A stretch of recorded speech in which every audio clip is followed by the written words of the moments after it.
Quero convidá-los a abrirem o Evangelho de Lucas.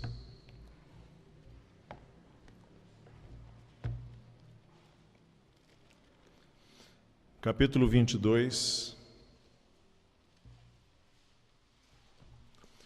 Evangelho de Lucas, capítulo 22.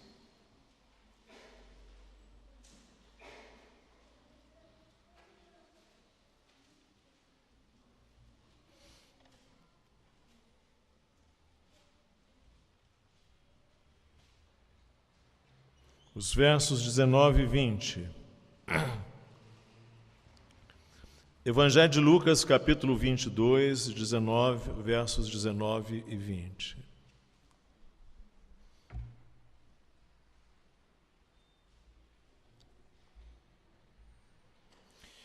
Tomando um pão, tendo dado graças, o partiu e lhes deu, dizendo: Isto é o meu corpo oferecido por vós.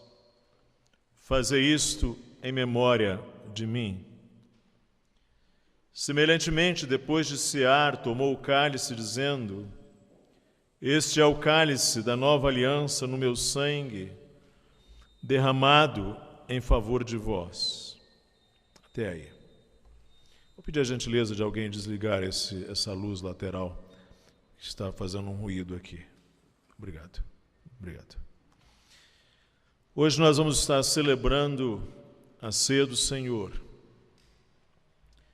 E, de certa maneira, a ceia é a expressão mais simbólica da unidade da igreja. Ainda assim, a ceia tem sido motivo para dividir igrejas. Desde a igreja de Corinto, a ceia de Cristo tem sido motivo para dividir o corpo de Cristo.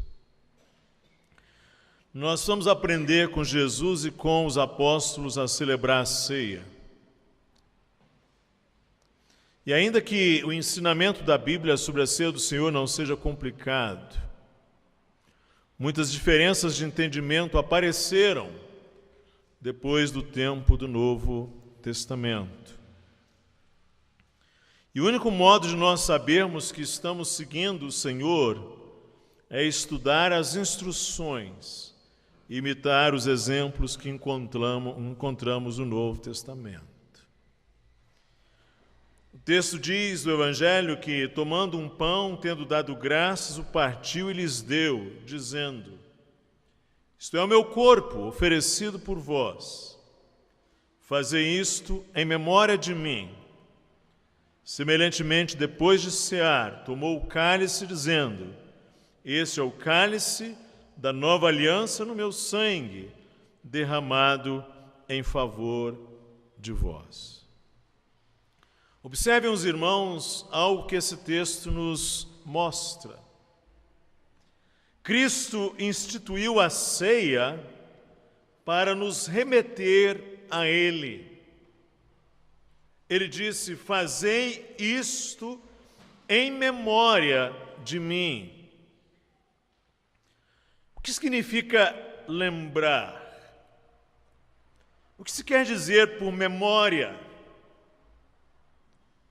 Eu me lembro que um triângulo tem 3 lados. Eu me lembro onde fica a localização de Campos do Jordão. Eu me lembro do dia em que tomei posse aqui nessa igreja. Eu me lembro da minha professora de 5ª série. Eu me lembro de minha mãe e de minhas filhas. A memória tem suas gradações, suas expressões. A memória aqui não pode ser apenas uma recuperação fria de um arquivo. A memória deve ser aquecida, deve carregar todo o nosso ser, deve nos impactar. Não deve ser apenas uma fotografia envelhecida do passado ou a visualização impassível de uma cena de filme em preto e branco, mas deve ter um impacto afetivo sobre nós. As memórias mais intensas são aquelas que envolvem tudo: coração, alma, força, entendimento, intelecto, vontade, afetos. Quando Jesus diz: fazei isto em memória de mim, Jesus quer que cheguemos perto dele. Esse é o ponto.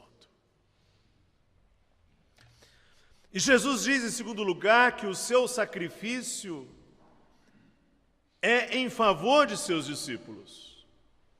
Ele usa a seguinte linguagem: meu corpo oferecido por vós. Os outros evangelhos vão dizer, dado por muitos. Ele vai dizer, o sangue da nova aliança derramado em favor de vós.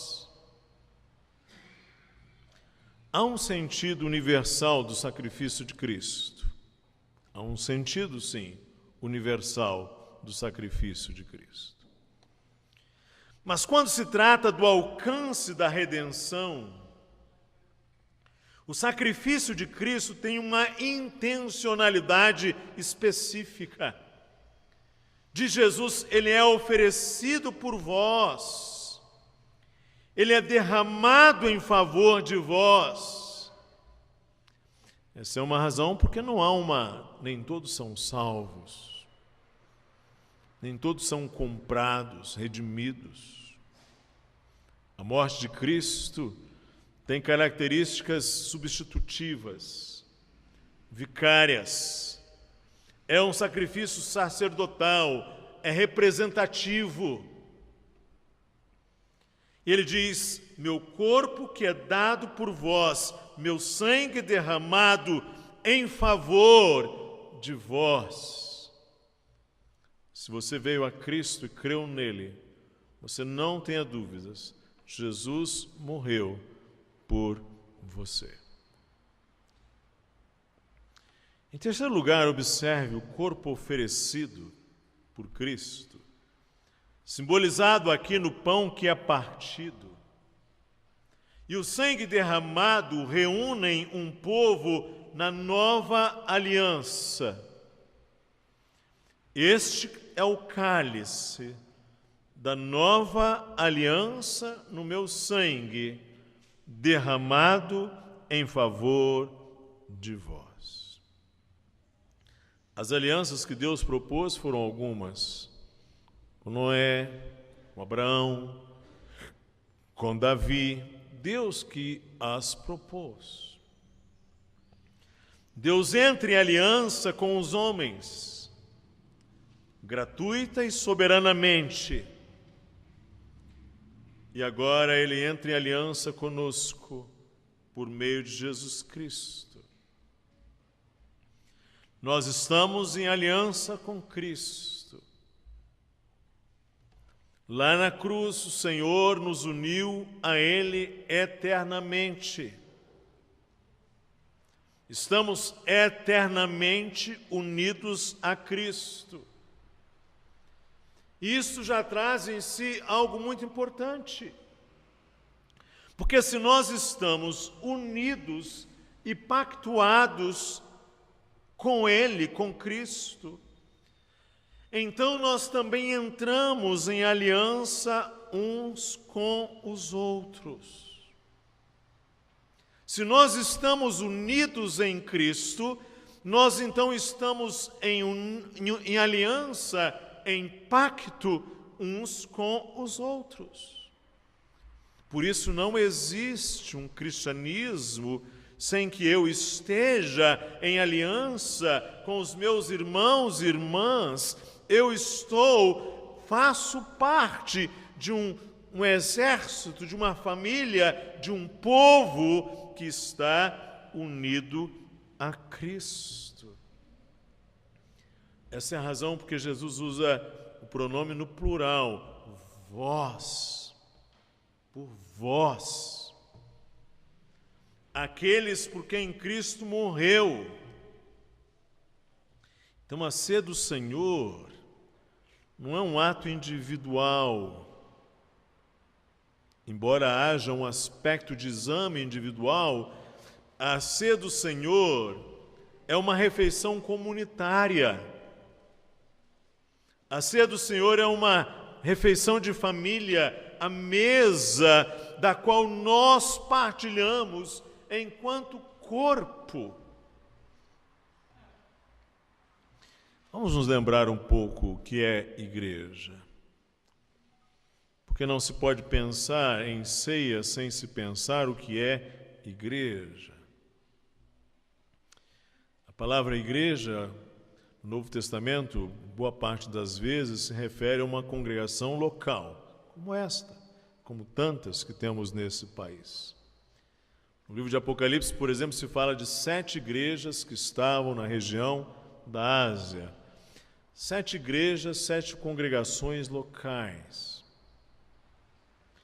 Mas há no Novo Testamento um sentido de igreja que vai além da congregação local, que se expressa na congregação local, mas que transcende a ela.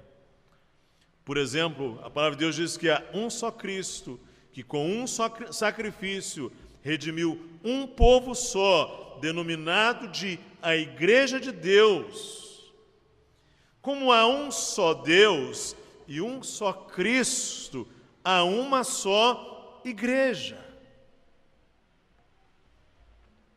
Também a palavra de Deus diz que um só Cristo, glorificado, é cabeça da igreja.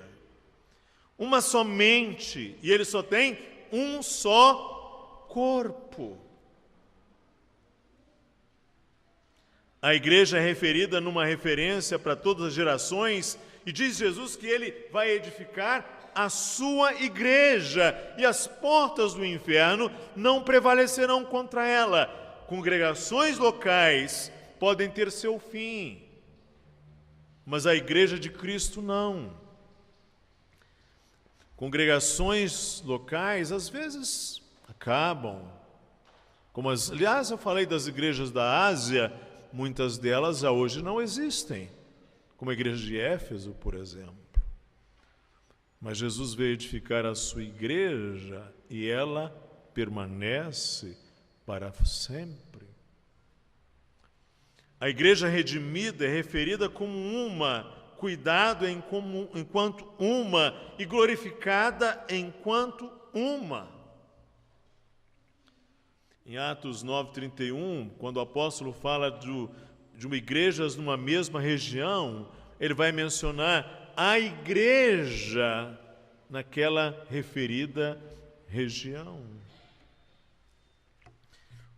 Também a liderança que Deus proveu, tendo como fundamento os apóstolos, é uma liderança que contempla todo o povo de Deus. Os apóstolos são o alicerce, lançaram o fundamento da igreja. O apóstolo vai dizer que há um só Senhor, há uma só fé e um só batismo. E Paulo se diz perseguidor da igreja de Deus. Embora não tenha perseguido apenas os cristãos em Jerusalém, ele se diz perseguidor da igreja de Deus. Por isso se diz que nós cremos na igreja única, santa e universal, que é o corpo de Cristo, a qual todos os cristãos verdadeiros pertencem e que na terra se manifesta nas congregações locais. Há uma igreja que se expressa em congregações locais, a igreja chamada universal, formada por todos os cristãos. Antigamente, no lugar de universal, usávamos a palavra católica, expressão que vem do grego, segundo todo. Hoje já não podemos usar católico, mas também não podemos usar universal. Mas o sentido é esse. O sentido é que há uma igreja de Cristo em todo o mundo que se expressa em congregações locais. Formada por todos os cristãos, conhecida somente por Deus. Não pode ser identificada, mas é vista nas igrejas locais. É esta igreja congregada nas comunidades locais que celebra a ceia do Senhor. Neste fim de semana, no Brasil, celebra-se um feriado chamado Corpus Christi, que na língua latina significa isto, o corpo de Cristo. É o feriado que celebra a Eucaristia romana, a doutrina da transubstanciação, saber que lá, na Eucaristia, os elementos do pão e do vinho se transformam, literalmente, no corpo e no sangue de Cristo. Se transformam. A substância se transforma. Essa é a razão porque lá, naquilo que é celebrado no Corpus Christi, se adoram os elementos da ceia, ou os elementos eucarísticos. A pessoa se dobra e adora, porque a substância foi transformada. Mas alguns, reagindo a isso, disseram, não, temos ali apenas o pão, o vinho, apenas para lembrar assim, muito vagamente. Mas, na verdade, o pão e o vinho representam a pessoa de Jesus. O corpo e o sangue de Cristo representam. Não se tornam, mas representam. Reapresentam, por assim dizer. A ceia do Senhor, então, é um meio de graça. O que é isso? Um meio providenciado pela graça de Deus, que Deus usa para fortalecer a nossa fé. Por vezes as pessoas nos perguntam o que significa participar da ceia do Senhor indignamente. Expressão que extraída do apóstolo Paulo em 1 Coríntios capítulo 11. Significa que cada um que participa da ceia do Senhor, antes, deve examinar-se para estar certo de que está participando da maneira correta, discernindo o verdadeiro significado deste memorial, deste ato. Por isso o apóstolo diz assim: por isso aquele que comer o pão ou beber o cálice do Senhor indignamente será réu do corpo e do sangue do Senhor. Examine-se, pois, o homem a si mesmo, e assim coma do pão e beba do cálice. Pois quem come e bebe sem discernir o corpo, come e bebe juízo para si. Essa palavra indignamente é frequentemente mal entendida. Ela não descreve a dignidade da pessoa, porque ninguém é assim nesse sentido, é verdadeiramente digno da comunhão com Cristo. Esse advérbio descreve o modo de participar. Aquela pessoa que não leva a sério a ceia do Senhor, que está brincando com o sacrifício de Cristo, que está se condenando por não discernir o sacrifício, o corpo de Cristo. Por essa razão, nós devemos ser muito cuidadosos cada vez que participarmos da ceia do Senhor. Nós devemos cessar as nossas atenções, os nossos pensamentos evasivos, muitas vezes mundanos, focar a nossa atenção exclusivamente na pessoa de Cristo, no corpo de Cristo, o sangue de Cristo. na cruz de Cristo, que está vivo.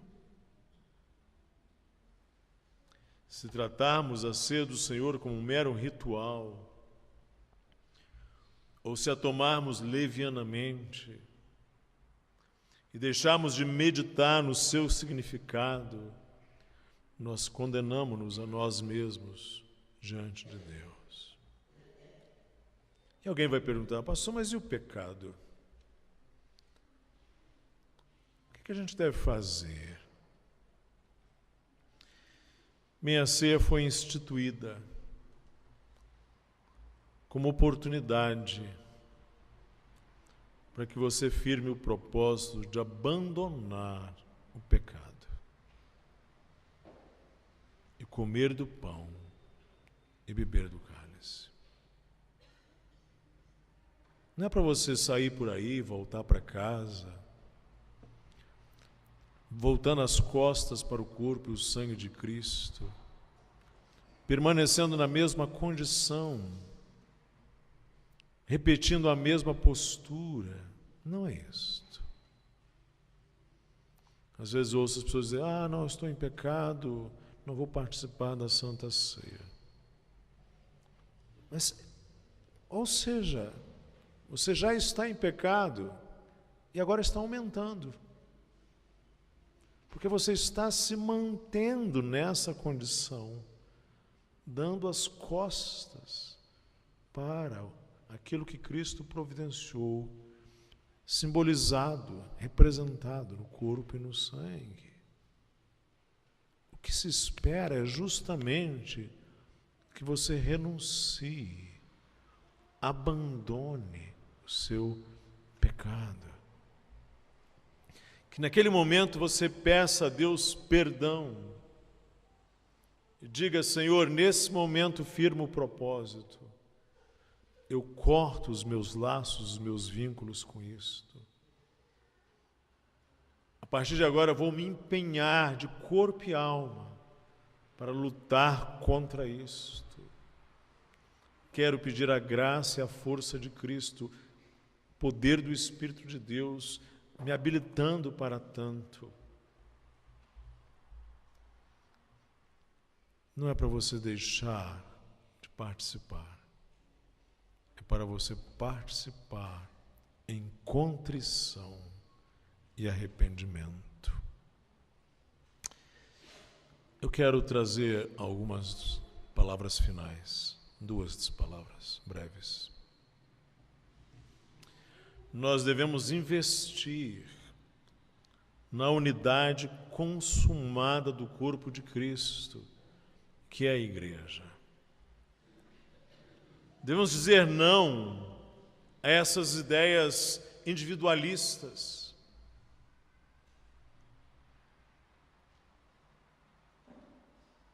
A igreja de Cristo é um esporte de equipe.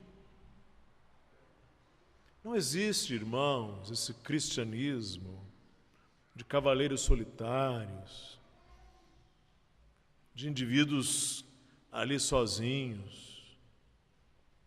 O cristianismo é pactual, desde a eternidade.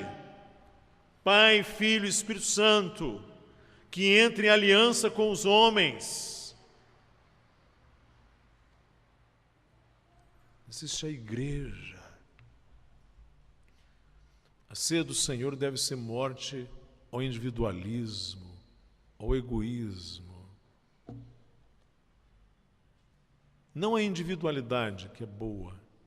Estamos falando do individualismo. Não ao voluntarismo. O que é voluntarismo? Eu participo se eu quiser. Eu faço se eu quiser. Essa ideia que entrou fortemente na nossa cultura a partir do século XIX, ou seja, como se tudo fosse só uma questão de gostos.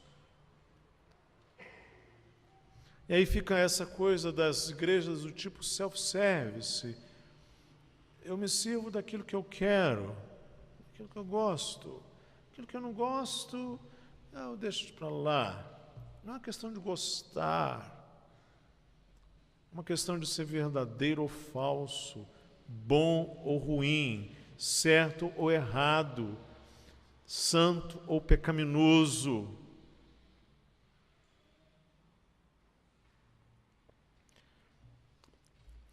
É preciso, então, recuperar o sentido de pacto. Eu não venho à igreja apenas porque eu preciso me alimentar. Às vezes me sinto bastante encorajado quando alguns irmãos dizem: pastor, venho aqui à igreja e me sinto alimentado com a sua palavra, com a pregação, com o ensino da igreja. Graças a Deus por isto. Mas a gente não vem à igreja só para alimento individual, embora isso seja muito importante, é muitíssimo importante.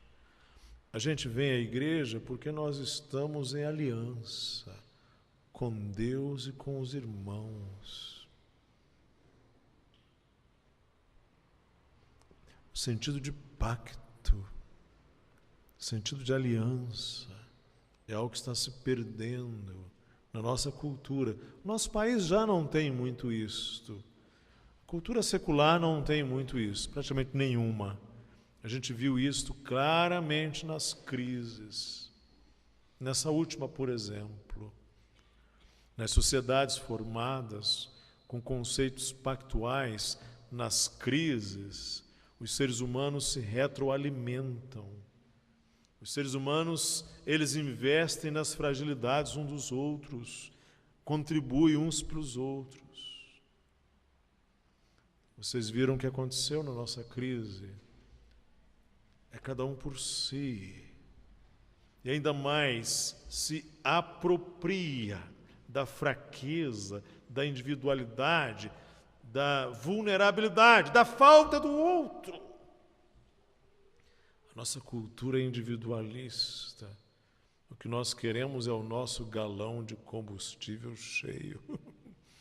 Não temos a menor preocupação com o que é do outro, porque não temos qualquer ideia pactual em nossa sociedade brasileira. É péssimo isto. A gente nem se importa com a calçada do vizinho. É péssimo. Esta é a razão porque as coisas públicas neste país estão degradadas, porque são privadas e não públicas. E esta mentalidade trouxemos para a igreja. Não há sentido de pacto. Não há sentido comunitário. Não há sentido de aliança. Mas nós somos o povo essencialmente em aliança, porque estamos em Cristo. Ele é a videira. Nós somos os ramos, para usar uma parábola dele mesmo, uma alegoria dele mesmo. É muito comum entre nós, eu vejo muito isto, as pessoas dizem aquele tipo de discurso, eu, você, eu, vocês. Quando a gente não quer se incluir nas coisas, a gente diz vocês, vocês, eu, vocês. Quando a gente não se inclui, é eu, vocês. Todas as vezes que você tiver com esse discurso em relação à igreja, você se excluiu da igreja. Você não se coloca nós, vós, nós. Em segundo lugar, irmãos, e com isso finalizo, nós devemos nos achegar juntos, como família, como um corpo, à pessoa de Cristo. Ele deve ser o nosso centro.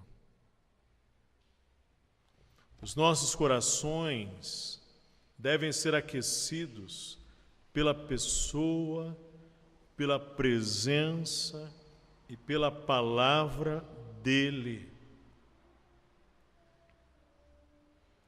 Devemos lembrar do corpo e do sangue. Devemos lembrar do seu sacrifício. E não devemos ficar impassíveis, indiferentes. Isso deve nos comover, ou seja, impelir ao movimento, ao fluxo. Deve nos tirar da passividade e da indiferença.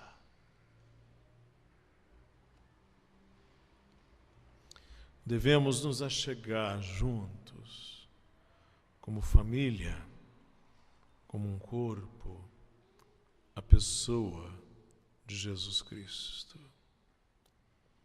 Que o Senhor nos reavive na comunhão com Cristo, aumentando a nossa fé em Cristo, aperfeiçoando a unidade da Igreja,